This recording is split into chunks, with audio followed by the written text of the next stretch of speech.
നില മെച്ചപ്പെടുത്താനായെങ്കിലും തൃശൂർ ജില്ലയിൽ ഈ തിരഞ്ഞെടുപ്പിലും ആധിപത്യം നേടാനാകാത്തത് UDF-നും പ്രത്യേകിച്ച് തൃശൂർ കോൺഗ്രസിനും കനത്ത പ്രഹരമാണ്. ഒരു സീറ്റ് എന്നത് 4 സീറ്റാക്കി ഉയർത്താൻ ആയത് നേട്ടമായെങ്കിലും തരംഗത്തിനിടയിലും ഇതാണോ ജില്ലയിലെ നേട്ടം എന്ന ചോദ്യത്തിന് നേതൃത്വം മറുപടി പറയേണ്ടി വരും.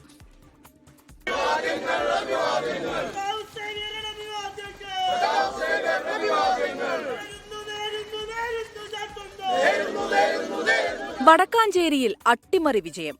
ഗുരുവായൂരും മണലൂരും പിടിച്ചെടുക്കും. കൊടുങ്ങല്ലൂർ ഉറപ്പായും വിജയിക്കും.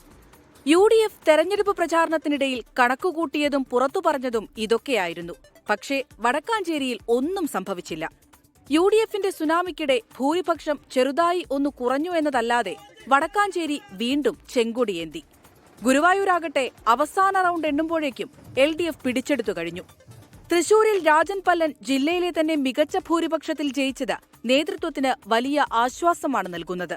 പക്ഷേ തരംഗത്തിനിടയിലും 100% വിജയമുറപ്പിച്ച TN പ്രതാപൻ ചെറിയ വോട്ടുകൾക്ക് മണലൂരിൽ കാലിടറി വീണത് അപ്രതീക്ഷിതം. ജയിച്ചാൽ ഉറപ്പായും UDF മന്ത്രിസഭയിൽ ഉണ്ടാകുമെന്ന് എല്ലാവരും പറഞ്ഞിരുന്ന പ്രതാപന്റെ പതനം 126 വോട്ടുകൾക്ക്. മുസ്ലിം ലീഗ് മത്സരിക്കുന്ന ഗുരുവായൂരിൽ അവസാന റൗണ്ട് വരെ പ്രതീക്ഷയുണ്ടായിരുന്നുവെങ്കിലും വോട്ടെണ്ണലിന്റെ അവസാന പകുതിയിലേക്ക് കടന്നപ്പോൾ തന്നെ മണ്ഡലം അതിന്റെ രാഷ്ട്രീയ ചുവപ്പ് കാട്ടിത്തുടങ്ങിയിരുന്നു. ഇരിങ്ങാലക്കുട, ചാലക്കുടി, തൃശൂർ, കൊടുങ്ങല്ലൂർ ജയിച്ചു കയറിയതൊക്കെ ലോട്ടറിയാണ് എന്നാണ് DCC നേതൃത്വം പറയുന്നത്. പക്ഷേ ഈ തരംഗത്തിനിടയിലും 13-ൽ 9 സീറ്റ് LDF-ന് ലഭിച്ചത് നേതൃത്വം പരിശോധിക്കുമെന്നാണ് UDF ക്യാമ്പ് പറയുന്നത്. 24 തൃശൂർ.